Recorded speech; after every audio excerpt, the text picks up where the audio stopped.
तो ओकारू कोटाबा के पार्ट 7 में तुम सभी लोगों का बहुत ही ज्यादा स्वागत है। और पिछले वीडियो में हमको सहारा के बारे में बहुत सारी चीजें पता चला था, जैसे कि सहारा का माइंड थोड़ा सा ट्विस्टेड है। वो बहुत सारी चीजों को भूल जाता है जो कि उसने पास्ट में किया था। और पिछले पार्ट में सभी लोगों को लगा था कि टाकू मारा गया है, पर नहीं, टाकू जिंदा था। और जब मैंने टाकू के पास जाके उसको पूछी थी कि तू आखिर सहारा के बारे में कैसा सोचता है, तब उसने सहारा के बारे में बहुत सारी चीजें बताई थी, जिसके लिए तुम्हें पिछला पार्ट ही जाके देखना पड़ेगा। पर उसने एक मेन चीज बोला था कि सहारा एक बहुत ही क्लेवर बॉय है जो कि अपना गुड रेपुटेशन को जैसे भी करके बचा लेता है। और तब हमें पता चला था कि जब टाकू और सहारा सेम स्कूल में थे, तब वहां पर सहारा बहुत ही ज्यादा पॉपुलर था। और पिछले पार्ट में जब टाकू ये सब मेरे को बोल रहा होता है, तब हमें दिखाया जाता है कि सहारा भी वहीं पर है और सहारा ने सब कुछ सुन लिया है। और आज के एपिसोड में हमें बहुत सारी चीजें रिवील होने वाली है। और आज का चैप्टर शुरू होता है सहारा के साथ, जहाँ पर अभी सहारा कहीं से गिर रहा होता है और सहारा अभी गिरते हुए अपने लेफ्ट आई को पकड़ के बोल रहा होता है कि ये बहुत ही ज्यादा दर्द हो रहा है। पर तभी सहारा सोचता है, क्या दर्द हो रहा है? आखिर मैं क्या बोल रहा हूँ? मैं अभी मर चुका हूँ। पर तभी सहारा अपनी फिर से आंख को पकड़ता है और बोलता है कि मेरी राइट आई में बहुत ही ज्यादा दर्द हो रहा है। और ये बोलने के बाद जब सहारा पीछे देखता है, वो देखता है कि उसके पैर को एक गाड़ी ने कुचल दिया है, जो देखने के बाद सहारा बहुत ही ज्यादा डर जाता है। अभी तुम लोगों को पता चल गया होगा ये सीन देख के कि ये वही सीन है जब चैप्टर 1 में सहारा का पहली बार एक्सीडेंट हुआ था। उसके बाद तभी सहारा उठता है और वो बोलता है कि अभी वो एक्सीडेंट, अबे यार कितना बुरा ड्रीम था। और जब सहारा ऐसा बोल रहा होता है, तब मीटियान उसको बस देख ही रही होती है। उसके बाद सहारा मीटियान को बोलता है कि सॉरी, मैंने तुम्हें बहुत ही ज्यादा वरी कर दिया, पर मुझे बहुत टाइम से अच्छा फीलिंग नहीं आ रहा था। और ये बोलते हुए हमें दिखाया जाता है कि सहारा एक ग्राउंड में बैठा हुआ है, जहाँ पर वो एक फुटबॉल मैच को देख रहा है। और उसी मैच में हम लोग कोच को देखते हैं, जो कि अभी केंटन की टीम को बोल रहा होता है, आखिर तुम लोग कितने टाइम तक रेस्ट करने वाले हो? इंटर हाई का मैच बहुत ही जल्दी होने वाला है, इसीलिए थोड़ा सा ताकत दिखाओ और प्रैक्टिस करो। पर अभी केंटा को देखते हुए ऐसा लग रहा होता है कि उसको प्रैक्टिस करने का बिल्कुल भी मन नहीं है। और सहारा भी ये सारी की सारी चीजों को देख रहा होता है। उसके बाद तभी उसका कोच केंटा को बोलता है, अबे वो तू क्या मुझे सुन भी रहा है? जिसमें केंटा बोलता है कि हाँ, मैं तुझे सुन रहा हूँ। और अभी वो कोच केंटा को सुना रहा होता है कि तू बहुत टाइम से सुबह की ट्रेनिंग के लिए नहीं आ रहा, आखिर तेरे साथ कुछ प्रॉब्लम है? जो सुनने के बाद अभी सहारा मीटियान को बोल रहा होता है कि वो शायद इसीलिए नहीं आ रहा होगा बिकॉज सुबह की ट्रेनिंग बहुत ही ज्यादा थका देने वाली होती है। और जैसे मुझे लगा था कि ये गो होम क्लब बहुत ही ज्यादा अच्छा है, तुम अगर इनके क्लब में नहीं हो तब भी तुम लोग यहाँ पर आके सोकर खेल सकते हो। और इनको देखो, इनको बहुत ही ज्यादा मजा आ रहा है। और ये बोलते हुए सहारा को वही मोमेंट याद आ रहा होता है जहाँ पर टाकू ने मेरे को बोला था कि सहारा एक बहुत ही अच्छा बंदा है, जो कि अभी बहुत ही अच्छे पोजीशन में है और ऊपर से वो बहुत ही ज्यादा क्लेवर भी है। जो सोचने के बाद अभी सहारा बोलता है कि नहीं, ये सब कुछ गलत है, मैं सोकर के बारे में बिल्कुल भी नहीं सोचता। और मुझे सच में लगा था कि टाकू का मांगा बहुत ही ज्यादा अच्छा है। मेरा ऐसा बिल्कुल भी इंटेंशन नहीं था कि मैं दूसरे लोगों को हॉट कर दूं। मैंने ये बिल्कुल भी नहीं सोचा था कि रेंजो इस बात से बहुत ही ज्यादा हॉट हो जाएगी। और ये बोलने के बाद सहारा उसी ग्रास में लेट जाता है और सहारा अभी बोल रहा होता है कि शायद मैंने बहुत ही ज्यादा गड़बड़ कर दिया, पर शायद मैं इतना तो बुरा नहीं था कि कोई मुझे ऐसे मार देगा। और हे मीटन, तुम इसको जैसे भी देखो, पर मैं उस टाइम पे बहुत ही अच्छा था ना। पर मीटन सहारा को कुछ भी नहीं बोलती, वो बस सॉकर मैच को देखती है। और ये बोलते हुए हमें दिखाया जा रहा होता है कि वहाँ पर बहुत ही ज्यादा हवा चल रही है। और सहारा अभी केंटा को देखते हुए बोल रहा होता है कि तुम बहुत ही ज्यादा करीब थे, पर तुम गोल नहीं मार पाए। पर आखिर इसका क्या फायदा, बिकॉज मेरे और तुम्हारे पास बिल्कुल भी नहीं पहुंच रहे। और ये बोलने के बाद हमें दिखाया जाता है कि फुटबॉल की वजह से केंटा गिर जाता है। और ये देखने के बाद कोच मैच को रुकवा देता है और वो केंटा को बोलता है कि क्या तुम ठीक हो? पर केंटा की पैर में बहुत ही जोर से लगी हुई होती है, पर केंटा फिर भी उड़ता है और बोलता है कि मैं अपने आप ही नॉर्थ ऑफिस में चला जाऊंगा।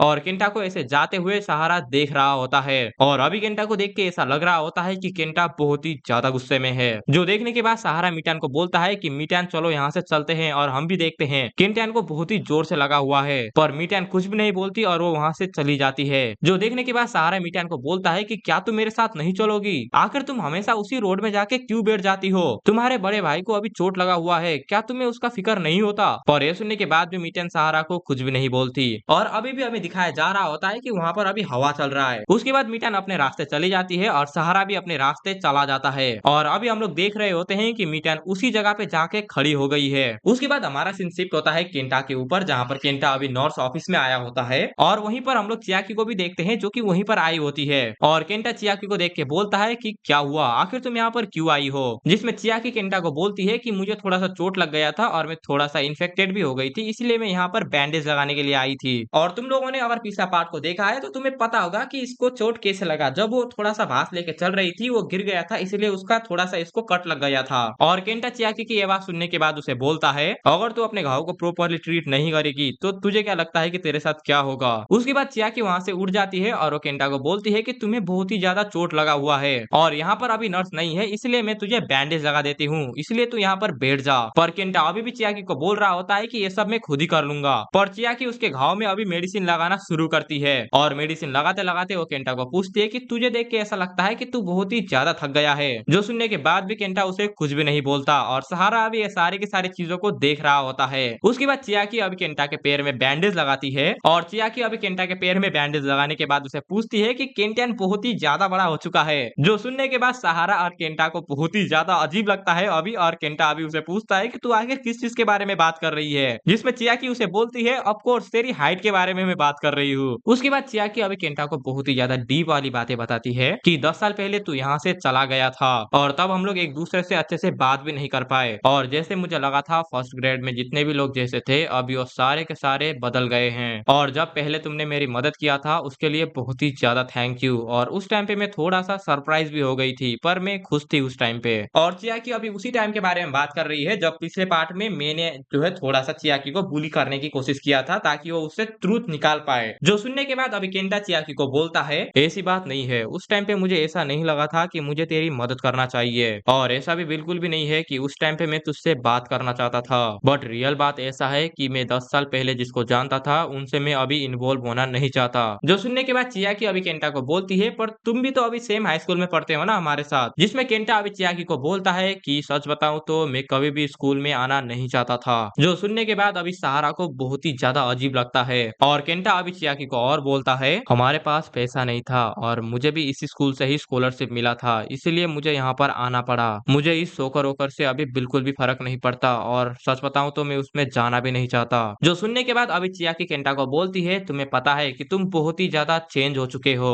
वेल वैसे भी इस बात को 10 साल हो गया है, इवन इफ मैं चेंज नहीं हुई हूँ, पर रेनचान, टाकुकुन और सहारा वो सारे के सारे लोग चेंज हो चुके हैं। जो सुनने के बाद अभी केंटा चियाकी को बोलता है, क्या सहारा भी चेंज हो गया था, जिसमें चियाकी केंटा को बोलती है कि हाँ 10 साल पहले वो बहुत ही केयर फ्री बंदा था, बट अभी वो चेंज हो गया है, वो थोड़ा बहुत अभी डरपोक हो गया है, इवन तो वो अभी दिल से बहुत ही अच्छा बच्चा है। जो सुनने के बाद सहारा अभी चियाकी की तरफ देख रहा होता है और अभी केंटा चियाकी को पूछता है, चियाकी क्या सहारा के साथ कुछ हुआ था, जिसमें चियाकी अभी उसे कुछ बताने वाली होती है, पर तभी वहां पर केंटा की मॉम आ जाती है। और सुनो, यहाँ पर माकाजी बोल के किसी बंदे को रिफर किया जा रहा है और मुझे नहीं पता कि ये माकाजी बंदा कौन है, इसीलिए मैंने बोला कि शायद सहारा हो सकता है, बिकॉज मैंने इस ओकारो कोटावा की मांगा को पूरा का पूरा पढ़ लिया है और पूरा का पूरा पढ़ने के बाद भी मुझे अभी पता नहीं चला है कि आखिर ये माकाजी बंदा है तो है कौन, बिकॉज जब उसने माकाजी बोला था तब भी हमें सहारा को ही दिखाया गया था। उसके बाद केंटा की मॉम अभी केंटा को बोलती है कि केंटा क्या तू ठीक है। जो सुनने के बाद केंटा उसकी मॉम को बोलता है कि ओल्ड वोमेन आखिर तू यहाँ पर कर क्या रही है। पर केंटा की मॉम अभी केंटा को बोल रही होती है, मैं इस स्कूल में बिजनेस के लिए आई थी, पर जब मैं उस क्लब में गई तब मुझे पता चला कि तुझे चोट लगी हुई है। पर केंटा अभी भी अपनी मॉम को बोल रहा होता है कि इतना ज्यादा भी चोट नहीं लगा है। पर तभी चियाकी उसकी मॉम को बोलती है कि बहुत टाइम के बाद मिल रहे हैं, पर उसकी मॉम चियाकी को देखते ही बोलती है कि आखिर एक मर्डरर यहाँ पर क्या कर रही है। जो सुनने के बाद चियाकी, केंटा और सहारा थोड़ी देर के लिए कुछ भी नहीं बोलते, पर उसकी मॉम चियाकी को और बोलती है कि मुझे ये मत बताना कि तुझे ये चोट इसी की वजह से लगा है। पर केंटा अभी भी अपने मॉम को बोल रहा होता है कि उसकी वजह से मुझे चोट नहीं लगा और वो इन सारे के सारे चीजों में बिल्कुल भी रिस्पॉन्सिबल नहीं है। पर उसकी मॉम अभी भी बोल रही होती है कि ये सारी की सारी गलती इसी की है, इसी की वजह से मीटियान का वो एक्सीडेंट हुआ था और आखिर इसके चेहरे के साथ क्या माजरा है, ये सारी की सारी गलती इसी लड़की की है। पर केंटा ये सब सुनने के बाद अपने मॉम को वहां से भगा देता है और जैसे ही केंटा बाहर आता है वो देखता है कि मैंने उसकी सारी की सारी बातें सुन ली है और मैं अभी केंटा को बोल रही होती है कि मैं बस एक बैकग्राउंड कैरेक्टर हूँ, इसीलिए मेरे बारे में चिंता मत कर और तू जाके अंदर बात कर सकता है। पर केंटा मेक की गर्दन को पकड़ता है और उसको खींच के लेके जाता है और उसे बोलता है, मैंने तुझे बोला कि तू रुक जा और मेरे मॉम को अकेला छोड़ दे, आखिर तूने हमारी कितनी बातें सुनी। जिसमें मैं उसे बोलती है कि भाई मेरी बात सुन, मैंने कुछ भी नहीं सुना है, मैंने बस इतना सुना था कि केंटा बहुत ही ज्यादा बड़ा हो चुका है। पर केंटा अभी मेरे को बोलता है कि मैं तुझसे भीख मांग रहा हूँ, मुझे चियाकी और सहारा को इन्वेस्टिगेट करना बंद कर, बिकॉज अगर तूने ये नहीं किया तो मैं तुझे मार दूंगा। उसके बाद अभी सहारा भी ये सारी की सारी चीजों को देख रहा होता है, पर तभी उसके पास चियाकी आ जाती है और चियाकी को देख के ऐसा लग रहा होता है कि वो अभी सहारा से बातें कर रही है। उसके बाद हमारा सीन शिफ्ट होता है मे के ऊपर, जहाँ पर मे अभी अपने हाथों को देख रही होती है और केंटा ने अभी उसके हाथों को बहुत ही जोर से दबाया था ना, इसीलिए उसके हाथों में भी अभी चोट लग गया होता है। पर तभी हम लोग मे के डैड को देखते हैं, जो कि मे को बोलते हैं कि मैं तुम्हें यहाँ से घर ले जाने के लिए आया हूँ, इसलिए चलो मेरे साथ। और मे को तो अपने डैड को देखने के बाद कुछ ऐसा रिएक्शन होता है कि आखिर ये यहाँ पर क्यों आ गए। पर मे के डैड अभी मे को बोल रहे होते हैं कि तुम्हारे स्कूल में एक स्पेशल पीटीए मीटिंग हुआ था, बिकॉज आजकल यहाँ पर बहुत ही ज्यादा एक्सीडेंट हो रहे हैं। उन लोगों ने हमें बोला था कि अपने बच्चों का बहुत ही अच्छे से ध्यान देना,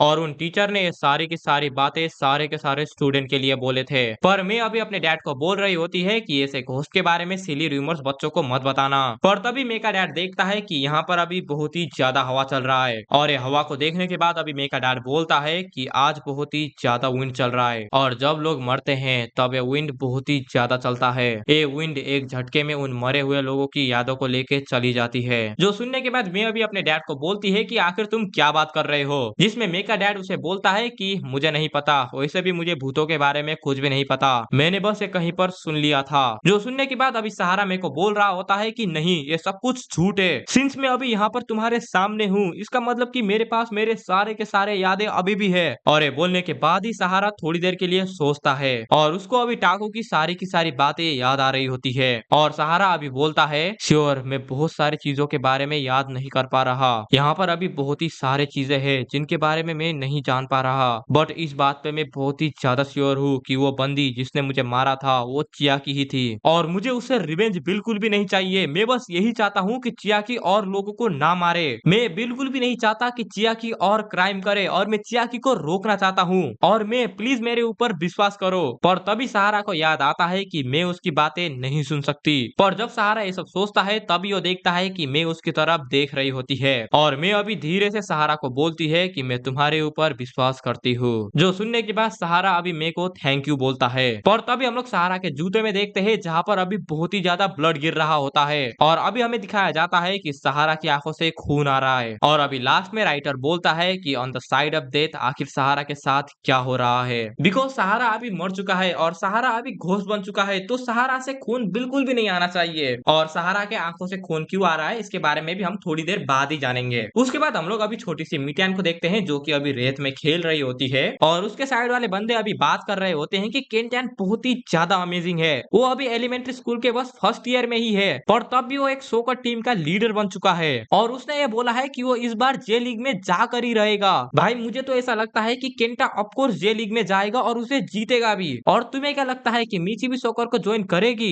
जो सुनने के बाद एक बंदा अभी बोलता है कि नहीं, वो नहीं करेगी, बिकॉज वो एक लड़की है, और उसको देख के ऐसा नहीं लगता कि वो सॉकर में इंटरेस्टेड भी है। और ये बोलने के बाद तभी मीची के ऊपर बॉल आके लगता है, और जब मीची पीछे देखती है वो अपने बड़े भाई को देखती है, और केंटा अभी मीची को बोल रहा होता है कि मीची क्या तू हमारे साथ सॉकर खेलना चाहती है? पर मीची उसके मुंह पर ही उसको मना कर देती है और वहां से भाग जाती है। और केंटा का दोस्त अभी केंटा को बोल रहा होता है कि केंटा आखिर उसके साथ क्या प्रॉब्लम है, जिसमें केंटा उसे बोलता है कि वो बिल्कुल भी क्यूट नहीं है। उसके बाद तभी हमारा सीन शिफ्ट होता है केंटा के घर के ऊपर, जहाँ पर हम लोग अभी केंटा की मॉम को भी देखते हैं, जो कि अभी मिची को बोल रही होती है कि तू आखिर वहां से क्यों भाग गई थी, और अपने दोस्तों से बिल्कुल भी मत झगड़, और मुझे ये बात कितनी बार तुझे बतानी पड़ेगी। और सुनने के बाद मिची अभी उस रूम से भी भाग जाती है। पर तभी केंटा ये सब देखने के बाद मिची को पकड़ लेता है, पर मिची केंटा के पैर में लात मार के वहां से फिर से भाग जाती है। और उसकी मॉम अभी बोल रही होती है कि केंटा मेरी सारी की सारी बातें मानता है, पर आखिर मिची ऐसी क्यों है? और ये सुनते हुए केंटा कुछ भी नहीं बोल रहा होता। उसके बाद केंटा अभी देख रहा होता है कि मिची सहारा और चियाकी के साथ बहुत ही ज्यादा खुश है। और उसके बाद अभी थोड़ा सा और टाइम स्किप होता है, और हमारा सीन शिफ्ट होता है एक मॉल के ऊपर, जहाँ पर अभी मिची अपने मॉम को बोल रही होती है कि ये बिल्कुल भी फेयर नहीं है, आप हमेशा बड़े भाई के लिए ही सामान क्यों खरीदते हो,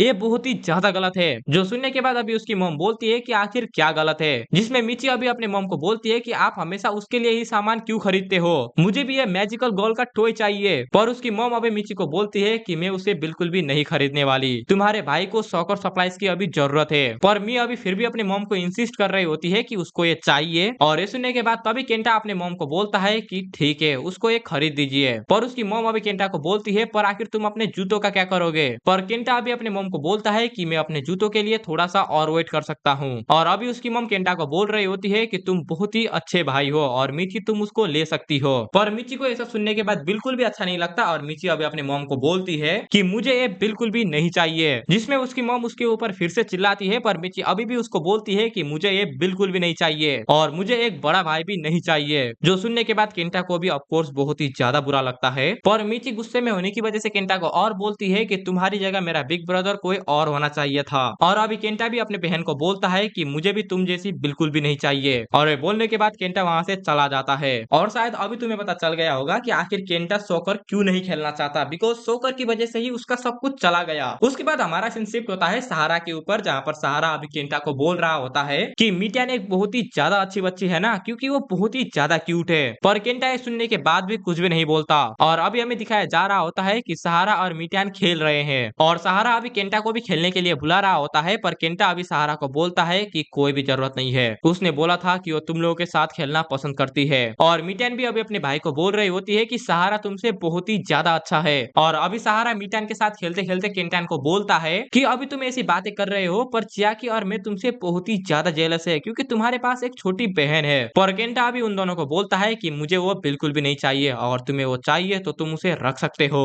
और ये बोल के केंटा वहां से चला जाता है। और चियाकी भी अभी केंटा को बोलती है कि अभी मैजिकल गर्ल एनीमे आने वाला है, इसलिए मुझे भी घर जाना पड़ेगा। और ये बोल के वो वहां से चली जाती है। उसके बाद 10 दिन का टाइम स्किप होता है, और अभी हम लोग केंटा को देखते हैं, जिसको देख के ऐसा लग रहा होता है कि वो बहुत ही ज्यादा डरा हुआ है। और अभी केंटा की मॉम बोल रही होती है कि मिची को चियाकी ने मारा है, उसने उस एक्सीडेंट को देखा था, पर उसने कुछ भी नहीं किया, और न ही उसने किसी को ये बात बताया। और वहां पर जो दूसरा बंदा है शायद वो केंटा का बाप होगा, और वो अभी केंटा की मॉम को बोल रहा होता है कि तुम चुप रहो, क्योंकि मीटियन को बचाने के लिए डॉक्टर अभी बहुत ही हार्ड ट्राई कर रहे हैं। और इन सारे की सारी चीजों में जिसका गलती है वो बंदा है जो कि उस कार को चला रहा था, जिसने मीटियन को मारने के बाद वो वहां से भाग गया। पर उसकी मॉम अभी भी बोल रही होती है कि ऐसा बिल्कुल भी नहीं है, चियाकी ने मीटियन को धक्का दिया था, वरना आखिर वो इतना ज्यादा काम कैसे रहती। पर केंटा अभी बोल रहा होता है कि नहीं, तुम सारे के सारे लोग गलत हो, इसमें जिसकी गलती है वो बंदा मैं हूँ। ये सब इसीलिए हुआ बिकॉज मैंने उसको बोला था कि मुझे उसकी बिल्कुल भी जरूरत नहीं है, और मैंने उसको वहां पर अकेला छोड़ दिया था। उसके बाद तभी चियाकी केंटा के साथ टकराती है, और जैसे ही केंटा पीछे देखता है वो चियाकी को देखता है, जो कि ब्लड में पूरी भीजी हुई होती है। तो अभी तुम लोग अभी गेस कर पा रहे होगे कि आखिर केंटा सॉकर क्यों नहीं खेलना चाहता, बिकॉज उसको गिल्ट है कि उसी की वजह से मीटियन का वो एक्सीडेंट हुआ था। अगर वो मीटियन को वो सारी की सारी बात नहीं बोलता और वो उसे अकेला नहीं छोड़ता, तो मीटियन के साथ ये हादसा कभी भी नहीं होता। और उसके बाद अभी हम लोग आते हैं प्रेजेंट में, जहाँ पर केंटा अभी फुटबॉल खेल रहा होता है। पर तभी केंटा देखता है कि वो पिछले पार्ट के दो बच्चे अभी फुटबॉल के लिए लड़ाई कर रहे होते हैं, जो देखने के बाद केंटा उनके पास जाता है और उन्हें बोलता है कि हरामखोर, आखिर तुम लोग यहाँ पर कर क्या रहे हो, तुम्हें नहीं पता कि एलिमेंट्री स्कूल के इस ग्राउंड को यूज नहीं कर सकते। पर ये सुनने के बाद वो बच्चे वहाँ से भाग जाते हैं। पर केंटा अभी बोल रहा होता है कि ये साले बच्चे, ये लोग कभी भी मेरी बातें नहीं सुनते। पर उसका दोस्त अभी केंटा को बोल रहा होता है कि जैसे मुझे लगा था तू बच्चों को बिल्कुल भी पसंद नहीं करता। और अभी उसका दोस्त एक पोज बना रहा होता है, जो देखने के बाद अभी केंटा उसे पूछता है कि तू आखिर साले कर क्या रहा है, जिसमें उसका दोस्त उसे बोलता है कि साले तू देख नहीं रहा कि ये एक सेलिब्रेशन पोज है। और वो अभी केंटा को पूछ रहा होता है कि एलिमेंट्री स्कूल से मुझे एक बात याद आया कि जब वो बहुत ही बड़ा टूर्नामेंट होने वाला था, तब मैंने सुना था कि वहां पर एक बहुत ही बड़ा एक्सीडेंट हुआ था, क्या तुझे पता है कि वो किसका एक्सीडेंट हुआ था। जिसमें केंटा अभी उसे बोलता है कि उस दिन जिसका एक्सीडेंट हुआ था वो मेरी छोटी बहन थी। जो सुनने के बाद उसका दोस्त बोलता है कि अच्छा ऐसी बात है, वैसे मैंने उस टूर्नामेंट को देखा था, और केंटा उस टाइम पे शायद तूने ड्रॉप आउट ले लिया था, और उस इंसिडेंट के बाद जब तूने अपने टीम से भी ड्रॉप आउट ले लिया, तब थिंग्स बहुत ही ज्यादा बुरी हो गई थी। हमारे टीम के लोगों ने दूसरे बंदों को गोल करने दिया, और सहारा सारे लोगों को बहुत ही ज्यादा चीयर अप कर रहा था, वो सबसे ज्यादा एक्साइटेड था। पर लास्ट में ओपोनेंट की टीम ने गोल कर दिया, जिसकी वजह से हम लोग हार गए, और सारी की सारी टीम तुम्हारे ऊपर बहुत ही ज्यादा गुस्सा थी। जो सुनने के बाद केंटा अभी अपने दोस्त को बोलता है कि वो बात मुझे बिल्कुल भी नहीं पता थी, बिकॉज ये इंसिडेंट होने के बाद ही मैं यहाँ से चला गया था, और शायद मैंने बाकी लोगों के लिए थिंग्स बहुत ही ज्यादा मेसअप कर दिया। जो सुनने के बाद उसका दोस्त अभी उसे बोलता है कि तू साले आखिर बात क्या कर रहा है, मैं तुझे ये बताना चाहता हूँ कि तू एक बहुत ही ज्यादा इंपॉर्टेंट प्लेयर है, इसलिए थोड़ा सा खुश रहना सीख। और ये सुनने के बाद केंटा वहां से चला जाता है, और केंटा का दोस्त अभी उसे पूछ रहा होता है कि तू आखिर जा कहाँ रहा है, जिसमें केंटा उसे बोलता है कि मैं नर्स ऑफिस में जा रहा हूँ मेरे लेग की इंजरी को चेक करने के लिए। और केंटा का दोस्त भी अभी केंटा के साथ जाने वाला होता है, पर तभी वहां पर वो कोच आ जाता है, जो कि उसको वहीं पर ही रुकने के लिए बोलता है, और इन सारी की सारी चीजों को मैं छुप के सुन रही होती है। उसके बाद हमारा सीन शिफ्ट होता है एक हॉस्पिटल के ऊपर, जहाँ पर अभी हम लोग केंटा को देखते हैं, जहाँ पर वो अभी सहारा के बारे में सोच रहा होता है कि जब उसने उसको बोला था वो केंटा बहुत ही टाइम के बाद मिल रहे हैं, अगर तुम घर जाने वाले थे तो तब तुम्हें मुझे बताना चाहिए था। और क्या मैं क्या अभी भी सोकर खेल रहा हूँ, नहीं यार ये बहुत ही ज्यादा थका देता है मुझे। और केंटा अभी सहारे की बातें सुनने के बाद बोलता है कि आखिर सहारा ने इस स्कूल में ज्वाइन क्यों किया। और तभी केंटा एक बहुत ही जानी पहचानी सी आवाज सुनता है, जो कि बोल रहा होता है कि अबे यार मुझे मुझे एक क्विट करना है। मैं हमेशा सोचता हूँ कि मैं ड्राइंग करना बंद कर दूंगा, पर यार मैं नहीं कर पाता। तब भी जब मुझे लगता है कि ये मांगा बहुत ही ज्यादा घटिया है, पर मैं फिर भी नहीं रुक पाता। और ये सब बोलते हुए जब टाकू पीछे देखता है, वो देखता है कि केंटा इसकी सारी की सारी बातें सुन रहा है। जो देखने के बाद टाकू वहाँ से जल्दी से भागने की कोशिश करता है, पर केंटा भाग के टाकू को पकड़ लेता है। और टाकू को पकड़ने के बाद अभी टाकू केंटा को बोल रहा होता है कि मेरे साथ कोई भी बुरा चीजें मत करना। और केंटा अभी ये सब देखने के बाद सोच रहा होता है कि आखिर इस बंदे के साथ प्रॉब्लम क्या है। उसके बाद केंटा अभी टाकू को पूछता है कि आखिर तू यहाँ पर क्या कर रहा था, जिसमें टाकू अभी केंटा को बोलता है मैं बस यहाँ पर चेकअप करने के लिए आया था, बिकॉज डॉक्टर ने मुझे बोला था कि मैं नेक्स्ट वीक से स्कूल आ सकता हूँ। और टाकू अभी केंटा को बोल रहा होता है कि अगले हफ्ते तो फुटबॉल का मैच है ना, और उस टाइम पे तू ज्यादा नर्वस मत होना, मुझे पता है कि तू कर लेगा। पर तभी केंटा टाकू को बोलता है कि तुझे जाके शायद चियाकी से बात करना चाहिए, बिकॉज वो इस चीज में सबसे ज्यादा खुद को ही रिस्पॉन्सिबल मान रही है। जो सुनने के बाद टाकू थोड़ा सा शॉक हो जाता है, पर फिर भी वो केंटा को बोलता है अगले हफ्ते में अपने मैच में बेस्ट ट्राई देना, बिकॉज अगर वो मैच एक्साइटिंग हुआ तो सारे लोग तेरे ऊपर अटेंशन देंगे। और मैं तुझसे बहुत ही ज्यादा जेलस हूँ, तुझे ये बात पता है, क्योंकि तू मुझसे बहुत ही ज्यादा चीजें कर सकता है, मेरे जैसे लोग अपने लाइफ में कुछ भी नहीं कर पाते। और ये सुनने के बाद केंटा को अभी वो मोमेंट याद आता है जहाँ पर उसको सारे के सारे लोगों से सिर्फ तारीफ ही सुनने के लिए मिलता था। और केंटा अभी बोल रहा होता है कि मैं सोकर क्या, पर तभी टाकू और बोलता है सारे के सारे लोग मुझे बस यही बोलते हैं कि मैं मांगा बनाना छोड़ दूं, बट इन दी एंड आखिर में इसको कैसे छोड़ू, बिकॉज मुझे सिर्फ मांगा बनाना ही पसंद है। तो अभी अगर तुम्हें पता नहीं चला तो टाकू अभी केंटा को थोड़ा सा मोटिवेट करने की कोशिश कर रहा है, बिकॉज उसने बोला ना कि लोग उसे बहुत ही ज्यादा बोलते हैं कि तू मांगा मत बना, पर टाकू को बस मांगा बनाना पसंद है, इसलिए वो मांगा बनाता है। और केंटा को भी फुटबॉल खेलना पसंद है, पर पास्ट में उसके साथ ऐसा हुआ, इसलिए उसको ये फुटबॉल खेलना अपना हॉबी को नहीं छोड़ना चाहिए। और ये सुनने के बाद अभी केंटा टाकू को बोलता है मुझे अभी पता चल रहा है कि आखिर सहारा तेरी तरफ इतना अटेंशन क्यों देता था। जो सुनने के बाद अभी टाकू को कुछ भी समझ नहीं आता, पर तभी उसके पीछे एक नर्स आती है जो कि उसको बुलाती है। और टाकू ये सुनने के बाद केंटा को बोलता है कि वो लोग मुझे बुला रहे हैं, इसीलिए मैं चलता हूँ, और अपने पैर को थोड़ा सा और ध्यान देना। पर केंटा अभी टाकू को बोलता है कि मेरा पेट ठीक है, इसीलिए तू ज्यादा टेंशन मत ले और तू जा यहाँ से। और ये सुनने के बाद टाकू अभी केंटा को बोलता है कि अगर तेरा पेट ठीक है तो आखिर तू ये हॉस्पिटल में क्या कर रहा है, जिसमें केंटा अभी टाकू को बोलता है टाकू क्या तू इस बात को थोड़ा सा सीक्रेट रख सकता है। और अभी केंटा ने टाकू को क्या बताया ये तुम्हें थोड़ी देर बाद पता चलेगा, पर अभी हमें वो नहीं बताया जाता। और टाकू अभी उस स्ट्रीट से अकेले जा रहा होता है, और मैं अभी उसके लिए वहीं पर ही वेट कर रही होती है। और मैं अभी वहां पर खड़े होके खुद से ही बात कर रही होती है कि मिटियान केंटा की लिटिल सिस्टर थी, एक लड़की जिसका उसका टूर्नामेंट के दिन ही एक्सीडेंट हुआ था, या फिर नहीं उसका खून हुआ था। टाकू अभी तक यहाँ पर नहीं आया है, वो साला हरामखोर आखिर वो कर क्या रहा है। और ये बोलने के बाद जैसे ही वो पीछे देखती है, वो देखती है कि टाकू वहाँ पर आ चुका है, और वो टाकू को अभी पूछती है कि बोल आखिर उसने क्या बताया तुझे, तूने मेरी जगह उस हॉस्पिटल में जाके मेरी बहुत ही ज्यादा मदद कर दी है, और मैंने ये सुना था कि केंटा उस हॉस्पिटल में बहुत दिनों से जा रहा है, और हॉस्पिटल एक ऐसी जगह है जहाँ पर मैं अपने बचपन से ही नहीं जाना चाहती, क्योंकि वहाँ पर मुझे कुछ ऐसी चीजें दिखती है जिसको मैं कभी भी देखना नहीं चाहती। और इस चीज से मैं ऑफकोर्स घोस्ट के ही बारे में बात कर रही है। उसके बाद मैं टाकू से पूछती है तो बोल मुझे आखिर कैसा रहा, तूने केंटा से बात की ना, आखिर वो वहाँ पर हॉस्पिटल में क्या कर रहा था। पर टाकू ये सुनने के बाद भी मेरे को कुछ भी नहीं बोल रहा होता। जो देखने के बाद मैं अभी टाकू को बोलती है कि साले हरामखोर तू अभी बोलेगा भी। पर टाकू मेरे को अभी बोल रहा होता है कि तुम्हारे पॉम पॉम मेरे नजर में आ रहे थे ना, इसलिए मैं थोड़ा सा डिस्ट्रैक्ट हो गया, जिसमें मैं उसे बोलती है कि क्या साले तूने क्या बोला, जल्दी से बता मुझे। उसके बाद टाकू मेरे को बोलता है पर उसने मुझे बोला था कि मैं इस बात को सीक्रेट रखूं, तो आखिर मैं इस बात को तुझे कैसे बताऊं। पर मैं अभी भी टाकू को बोल रही होती है क्या तुझे सच में लगता है कि ऐसी बातों में मैं ध्यान देती भी हूँ, बिकॉज मैंने तुझे वहां पर भेजा था, तो ये बिल्कुल सही है, तो बता मुझे जल्दी। पर टाकू अभी मेरे को बोलता है कि ऐसी बातें नहीं है कि मैंने उसको डायरेक्टली देखा है, पर आखिर मैं तुम्हें क्या बताऊं। और टाकू की ये कंफ्यूज बातें सुनने के बाद हमारा सीन शिफ्ट होता है उस हॉस्पिटल के ऊपर, जहाँ पर अभी केंटा मे के खिलौने से खेल रहा होता है। और केंटा अभी बोलता है क्या मैं अगर मैजिक यूज कर पाता तो क्या तुम उड़ती, तुम और ओ क्या तुम लोग अभी उड़ते। और वो ये बोलने के बाद उस टॉय को उसी बेड पे रख देता है, और वो जाने से पहले बोलता है कि मैं कल फिर से वापस आऊंगा। और हमें दिखाया जाता है कि मिटियान अभी भी जिंदा है, वो पूरी तरीके से अभी नहीं मरी है। और हाँ मुझे पता है कि तुम लोग बहुत ही ज्यादा कंफ्यूज हो चुके हो कि दूसरी तरफ कोई बोल रहा है कि मिटियान मर चुकी है और कोई बोल रहा है कि मिटियान नहीं मरी है, तो तुम्हें ये नेक्स्ट पार्ट में पता चलेगा, चिंता मत करो, बिकॉज नेक्स्ट पार्ट ओकारू कोडावा का फिनाले होने वाला है। उसके बाद अभी हमारा सीन शिफ्ट होता है मिटियान के ऊपर, जहाँ पर मिटियान अभी उसी जेब्रा क्रॉसिंग में खड़ी होती है, और सहारा अभी मिटियान को बोल रहा होता है मिटियान जैसे मुझे लगा था तुम हमेशा मेरे लिए वहीं पर ही वेट कर रही हो, पर तुम मुझसे बहुत ही ज्यादा दूर हो, नहीं ये बहुत ही ज्यादा बुरा है, मैं मिटियान को अकेला नहीं छोड़ सकता। और ये बोलते ही अभी हम लोग सहारा को देखते हैं जो कि अभी बस में बैठा हुआ होता है। और सहारा ये सब देखने के बाद बहुत ही ज्यादा कंफ्यूज होता है और वो सोच रहा होता है एक बस आखिर एक कहाँ जा रही है। और अभी बाकी स्टूडेंट बोल रहे होते हैं कि भाई साहब आज तो सॉकर मैच है और केंटा वहां पर खेलने वाला है।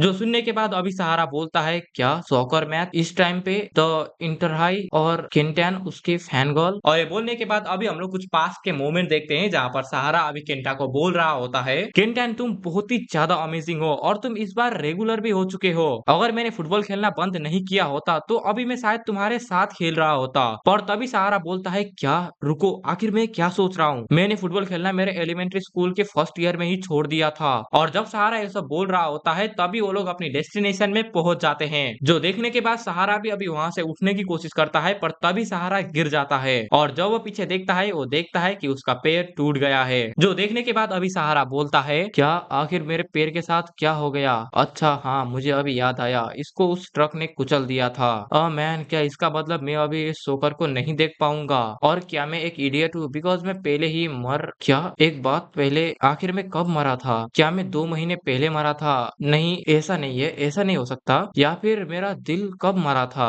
और ये बोलते हुए अभी हम लोग एक दो लोगों को देख रहे होते हैं जो कि बोल रहे होते हैं कि यार मैन यार हम लोग हार गए। और आखिर सहारा तुम्हें क्या कर रहे थे यार, तुमने अपने ही गोल पोस्ट में गोल क्यों मारा, और आज हम जो मैच हारे इनमें सारी की सारी गलती तुम्हारी थी। और ये सोचते हुए अभी सहारा उस बस से बाहर आ जाता है और वो बोलता है आज का वेदर बहुत ही ज्यादा अच्छा है, आज का वेदर सोकर खेलने के लिए बहुत ही ज्यादा अच्छा है, और हाँ आज का दिन बिल्कुल उस दिन की तरह है। और ये बोलने के बाद हमें ये तो नहीं बताया जाता कि सहारा क्या बोलना चाहता था, पर उसके बाद अभी सहारा बोल रहा होता है मैं यहाँ तक बस केंटा का फुटबॉल मैच देखने के लिए आया हूँ, और क्या उसके मैच में जाने की जगह ये है, वैसे भी मैं भूती हूँ यार, आखिर किसको क्या फर्क पड़ता है। और सहारा के ये बोलने के बाद अभी हमारा सीन शिफ्ट होता है चियाकी के ऊपर जो कि अभी सारे लोगों को लाइन में ले जा रही होती है। पर चियाकी की अभी हालत बहुत ही ज्यादा खराब होती है, इसीलिए चियाकी अभी वहीं पर ही गिर जाती है। पर वो जमीन में गिरे उससे पहले रेंजो वहां पर आके उसको पकड़ लेती है और रेंजो अभी उसको पूछती है कि क्या तुम ठीक हो। और बाकी लोग तो ये देखने के बाद बोल रहे होते हैं कि क्या ये हीट स्ट्रोक की वजह से हुआ है, पर रेंजो उन्हें बोलती है कि चियाकी अभी रेस्ट करने के लिए जा रही है इसलिए तुम लोग यहीं पर ही बैठ सकते हो। उसके बाद अभी चियाकी रेंजो को दूसरी जगह पे लेके जाती है जहाँ पर अभी चियाकी रेंजो से माफी मांग रही होती है कि वो अभी ही ठीक हुई है पर फिर भी उसको इतना ज्यादा काम करना पड़ रहा है। जिसमें रेंजो चियाकी को बोलती है कि क्या तुम्हें भी एक ड्रिंक चाहिए,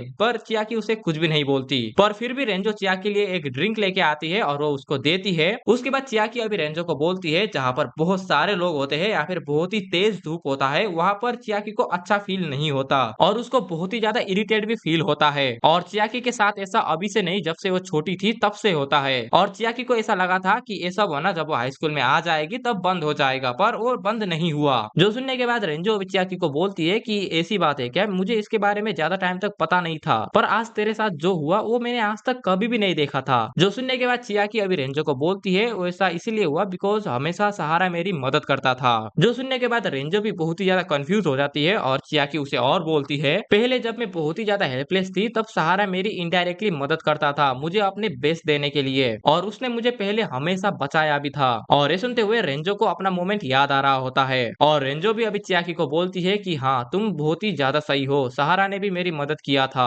समटाइम सहारा बहुत ही ज्यादा हेल्पलेस था और इनसेंसिटिव भी था, बट फिर भी मैं सहारा को बहुत ही ज्यादा पसंद करती हूँ। जो सुनने के बाद अभी चियाकी भी बोलती है कि हाँ मैं भी उसे बहुत ही ज्यादा पसंद करती हूँ। और चियाकी और रेंजो की सारी की सारी बातें अभी सहारा सुन रहा होता है और सहारा अभी बोल रहा होता है क्या सच में मैंने ये सब किया था, पर आखिर मुझे ये सब याद क्यों नहीं आ रहा, और आखिर ये कब हुआ था। और हाँ मुझे अभी याद आया कि मैं इन लोगों से हमेशा से इरिटेट था, जब वो लोग अपना काम अपने आप नहीं कर पाते थे मैं तब चाहता था कि मैं अपना दिन बस हंस के ही बिताऊं, मुझे उस टाइम पे किसी के भी बारे में सोचना नहीं था, मैं किसी भी चीज के बारे में रिमेम्बर नहीं करना चाहता, वो लोग हमेशा मेरे बीच में आते हैं, मैं इन यादों को बिल्कुल भी याद नहीं करना चाहता। और चियाकी अभी रेंजो को बोल रही होती है पर ये बिल्कुल भी सही नहीं है बिकॉज मैं हमेशा से ऐसी थी इसलिए मैं सहारा के लिए एक बर्डन के सिवा और कुछ भी नहीं थी, और इन दी एंड मैं कभी भी नहीं बदली। और रेंजो तो अभी उसे बोल रही होती है कि तुम्हें यहाँ पर और देर के लिए बैठना चाहिए, पर चियाकी को देख के अभी ऐसा लग रहा होता है कि वो अभी अपने सही हालत में बिल्कुल भी नहीं है। और रेंजो भी ये सब देखने के बाद बोलती है कि क्या चियाकी के साथ कुछ हो गया है, और अभी चियाकी वो सारी की सारी बातें याद कर रही होती है जो कि केंटा की मॉम ने उसे बोला था। और ये सोचते हुए तभी उसको मैं और टाकू दिखते हैं, जो देखने के बाद चियाकी उनके पीछे भाग जाती है और सहारा को तो अभी कुछ भी समझ समझ नहीं आ रहा होता। पर सहारा अभी उन्हें रुकने के लिए बोलता है, पर तभी वो बोलता है शिट, मेरा लेफ्ट आर्म टूट गया है और मैं जैसे मूव करना चाहता हूँ मैं वैसे बिल्कुल भी मूव नहीं कर पा रहा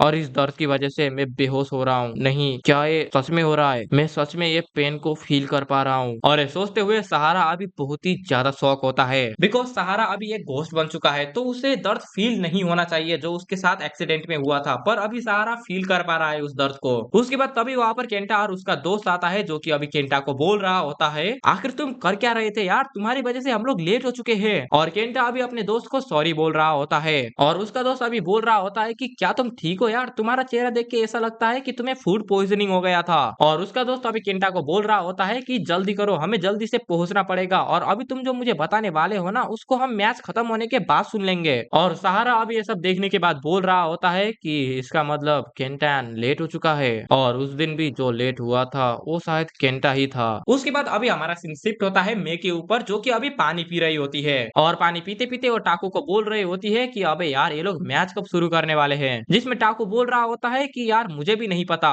जैसा इनका शेड्यूल था ये बहुत ही ज्यादा लेट स्टार्ट हो रहा है। और मैं ये सब सुनने के बाद बोल रही होती है कि अबे यार मैं तो बहुत ही ज्यादा बोर हो चुकी हूँ और सुन टाकू, जा और मेरे लिए कुछ बाय करके लेके आ। मैं इधर से केंटा को बिल्कुल भी नहीं देख पा रही, इसीलिए उसको भी थोड़ा सा देख लेना कि वो आखिर कहाँ पर है। और तुझे पता है ना कि मैं ये सारी की सारी चीजें एक साथ नहीं कर सकती। और टाकू का ये सब सुनने के बाद अभी दिमाग खराब होता है, इसीलिए वो अभी मेरे को बोलता है अबे यार आखिर तेरा गोल क्या है, तू मुझे आखिर ये बता क्यों नहीं रही और तू बस मुझे ये रैंडम चीज करने के लिए बोल रही है, आखिर तू करना क्या चाहती है यार, मुझे कुछ भी समझ नहीं आ रहा। तेरी जो बात है मैं इन सारे के सारी चीजों को सीक्रेट रखूंगा यार, बस मुझे थोड़ा सा ट्रस्ट कर और बता दे यार तू आखिर करना क्या चाहती है। पर मैं अभी टाकू को बोलती है कि नहीं, मैं तुझे बिल्कुल भी नहीं बताऊंगी, बिकॉज तेरे पेट में कोई भी सीक्रेट नहीं पसता है, तू किसी ना किसी को बता ही देगा। पर टाकू तो अभी भी मेरे को बोल रहा होता है कि तू बस एक बार बता यार, इस बार मैं किसी को भी नहीं बताऊंगा। पर मैं अभी उसे बोलती है कि तू मुझे जो बोलने के लिए बोल रहा है वैसे मुझे भी वो अच्छे से नहीं पता और मुझे ये भी नहीं पता कि आखिर मैं किसके ऊपर ट्रस्ट करूं और आखिर मैं ये सारी की सारी चीजें कर किसके लिए रही हूँ। मुझे अभी कुछ भी पता नहीं चल रहा, मुझे अभी ऐसा लग रहा है कि अभी मैं कुछ भी नहीं देख पा रही, मुझे कुछ भी समझ नहीं आ रहा। जो सुनने के बाद अभी टाकू मेरे को बोलता है अगर तुम्हें ही नहीं पता तो आखिर मुझे कैसे पता होगा, और शायद अगर तुम मुझे बता दो तो मैं किसी ना किसी चीज को तो फिगर आउट कर ही लूंगा, इसलिए बता दो ना यार। और तभी चिया के पीछे से आती है और वो मेरे को पकड़ लेती है और चिया की बहुत ही स्पीड में आई होती है, इसलिए वो टाकू को भी गिरा देती है। और वो अभी टाकू के फेस को पकड़ते हुए बोल रही होती है कि टाकू तुम रियल में जिंदा हो। और मैं इस चीज को देख के बहुत ही ज्यादा खुश हूँ और मैं तो ये सब देखने के बाद बहुत ही ज्यादा कंफ्यूज होती है कि आखिर ये कर क्या रही है। और उसके बाद तभी रेंजो मेरे को देखती है और टाकू अभी बोल रहा होता है कि रेंजो तुम भी यहाँ पर ही बैठ जाओ, पर रेंजो तो अभी मेरे को देख के यही बोल रही होती है कि तुम वहीं पर ही थे जब टाकू का एक्सीडेंट हुआ था। पर मैं ये सब सुनने के बाद कुछ भी नहीं बोलती और रेंजो ने पहले मेरे को मारा था, इसलिए वो अभी उसे सॉरी बोल रही होती है। पर तभी मैं टाकू को लात मारती है और उसे बोलती है कि तू आखिर किस बात पे बहुत ही ज्यादा खुश हो रहा है। और रेंजो ये सारी की सारी चीजें देखने के बाद मेरे को बोलती है कि तू आखिर उसे क्यों मार रहा है, जिसमें मैं उसे बोलती है कि ये टाकू है ना इसलिए मैं इसे मार रही हूँ। और सबसे पहले चलो अभी कुछ बात करते हैं। और मैं के ये बोलने के बाद अभी हमारा सीन शिफ्ट होता है केंटा के ऊपर, जहाँ पर वो लोग अभी ग्राउंड में पहुंच गए होते हैं और केंटा का कोच अभी केंटा को बोल रहा होता है कि केंटा तुम अभी तैयार हो ना, जिसमें केंटा बोलता है कि हाँ मैं तैयार हूँ। और अभी सहारा भी ये सारे के सारे चीजों को देख रहा होता है और सहारा अभी केंटा को बोल रहा होता है कि हम सारे के सारे तुम्हारे ऊपर विश्वास करते हैं केंटा, बहुत टाइम पहले तुम एक जीनियस थे और सारे के सारे बच्चे तुम्हें अपने मैच में खिलाना चाहते थे और ऐसे टाइम पे सारे के सारे लोग तुम्हारे ऊपर रिलाय होते थे और इसीलिए तुम्हें डिस्टर्ब ना हो इसलिए चियाकी और मैं मीटैन का ध्यान रखते थे ताकि तुम अच्छे से प्रैक्टिस कर पाओ। इवन तो मैं चाहता था कि मैं भी तुम्हारे साथ प्रैक्टिस करूं। और ये बोलने के बाद सहारा अभी चुप हो जाता है और सहारा अभी बोलता है नहीं ये गलत है, ऐसी बात नहीं है कि मैं मीटैन के साथ खेलना नहीं चाहता था। सेट ये बहुत ही ज्यादा मुझे इरिटेट कर रहा है, आखिर आज मेरे साथ हो क्या रहा है, मैं इन सारी की सारी बातों को याद करना नहीं चाहता पर ये दर्द ऐसा है कि मुझे सब कुछ याद हो रहा है। उसके बाद तभी वो कुछ सारे के सारे प्लेयर को बोलता है तो तुम सारे के सारे लोग रेडी हो ना। और ये बोलने के बाद सारे के सारे लोग अपने गेम के लिए निकल जाते हैं और जैसे ही केंटा अभी अपने गेम के लिए जाने वाला होता है तभी उसका कोच उसे बोलता है कि तुम्हारा माँ का तुम्हें फोन आया है। और केंटा अभी अपने माँ से बात करता है और बात करने के बाद वो अपने टीचर को बोलता है कि मैं इस गेम को नहीं खेल रहा। जो सुनने के बाद उसके टीम के मेंबर बोल रहे होते हैं कि आखिर तुम्हें क्या बात कर रहे हो, हम लोग अभी मैच में आ चुके हैं। और सहारा तो अभी सोच रहा होता है कि आखिर आज के दिन में क्या हो रहा है, आज का दिन उस दिन से बहुत ही ज्यादा सिमिलर है, उस दिन पे जहाँ पर हमारा टूर्नामेंट होने वाला था और वही दिन जहाँ पर मीटैन का एक्सीडेंट हुआ था। उस दिन उसे बताया गया था कि उसका एक रिलेटिव्स का एक्सीडेंट हो गया है और इसी बात की वजह से उसने ड्रॉप आउट ले लिया था। और एक सेकेंड, आखिर मुझे मीटियन के एक्सीडेंट के बारे में कैसे पता? इवन दो उस इंसिडेंट के बाद केंटन यहाँ से दूर चला गया था और मीटियन के घोस्ट ने भी मुझे इस बात को कभी भी नहीं बताया। तो आखिर क्यों? क्या मुझे ये सब इसीलिए लगा बिकॉज चियाकी ने उसे मार दिया था या फिर चियाकी ने मुझे मार दिया था? नहीं, शायद इसके पीछे कुछ ना कुछ तो रीजन होगा। और जिस टाइम पे केंटा ने ड्रॉप आउट लिया था तब वहाँ पर और ये बोलते ही हमें वो स्ट्रीट को दिखाया जाता है और अभी मीटियन सहारा को बोल रही होती है कि मीटियन सहारा के साथ खेलना चाहती है। पर सहारा अभी मीटियन को बोल रहा होता है कि आखिर तुम यहाँ पर क्या कर रही हो, तुम्हें अभी चियाकी के साथ खेलना चाहिए। पर मीटियन अभी सहारा को बोल रही होती है कि वो अभी तक यहाँ पर नहीं आई है इसलिए मुझे नहीं पता। पर सहारा अभी भी मीटियन को बोल रहा होता है कि वो उसके साथ नहीं खेल सकता बिकॉज उसको सोकर में प्रैक्टिस करना है। पर मीटियन अभी भी उसको नहीं छोड़ रही होती। पर सहारा अभी भी मीटियन को बोल रहा होता है कि मैं बहुत ही ज्यादा लेट हो चुका हूँ आज के लिए, प्लीज मुझे जाने दो। पर मीटियन अभी सहारा को बोल रही होती है कि सॉकर खेलना बिल्कुल भी फन नहीं है, तुम मेरे साथ घर घर खेलो। पर सहारा अभी भी उसे बोल रहा होता है कि प्लीज आज के लिए मुझे प्रैक्टिस करने दो। पर मीटियन नहीं मान रही होती, जो देखने के बाद सहारा को बहुत ही ज्यादा गुस्सा आता है और वो मीटियन को चिल्ला देता है और वो मीटियन से अपना हाथ छुड़ा के उसे बोलता है कि बस आज के लिए मुझे मैच में जाने दो, मैं तुमसे बाद में खेल लूंगा। और ये सब देखने के बाद भी मीटियन अभी सहारा का पीछा कर रही होती है पर सहारा उसे बोलता है कि चुपचाप यहीं पर ही रहो, चियाकी बहुत ही जल्दी आएगी और तुम्हें यहाँ से ले जाएगी और यहाँ से बिल्कुल भी मत हिलना बिकॉज चियाकी यहाँ पर आके तुम्हें लेके चली जाएगी। और ये सुनने के बाद मीटियन को बहुत ही ज्यादा बुरा लगा होता है और अभी हम लोग देखते हैं कि सहारा उस जेब्रा क्रॉसिंग के बीच में होती है और वो अभी भी सहारा को बुला रही होती है और सहारा को अभी ये सारी की सारी चीजें याद आ जाता है और सहारा अभी बोल रहा होता है कि नहीं ये बहुत ही ज्यादा वियर्ड है। और सहारा ने आखिर ये सब बहुत ही ज्यादा वियर्ड है ऐसा क्यों बोला ये तुम्हें नेक्स्ट पार्ट में पता चलेगा और नेक्स्ट पार्ट शायद शायद नहीं 100% कंफर्म है कि इसका फिनाले ही होने वाला है। उस एपिसोड के बाद सब कुछ खत्म, ओकारू कोडावा खत्म हो जाएगा। और तुम लोग में से जितने भी बंदों ने मेरा चैनल को सब्सक्राइब कर रखा है उनके लिए बहुत ही ज्यादा थैंक यू मेरे दिल से बिकॉज हम लोगों ने 1K सब्सक्राइबर को पार कर लिया है। और अगर तुम लोगों ने देखा होगा तो मैंने कम्युनिटी पोस्ट बिल्कुल भी नहीं किया पर मेरा मन था कि मैं कम्युनिटी पोस्ट करूं पर तभी मुझे याद आया कि ओकारू कोडावा का नेक्स्ट पार्ट में ही मैं बता देता हूं कि हमारे 1000 सब्सक्राइबर हो चुके हैं। और या यही था आज के पार्ट में और तब तक के लिए तुम लोग मेरा इन दो में से कोई भी वीडियो जाके देख सकते हो। मैं तुम लोगों से वहीं पर मिलूंगा and as always good bye.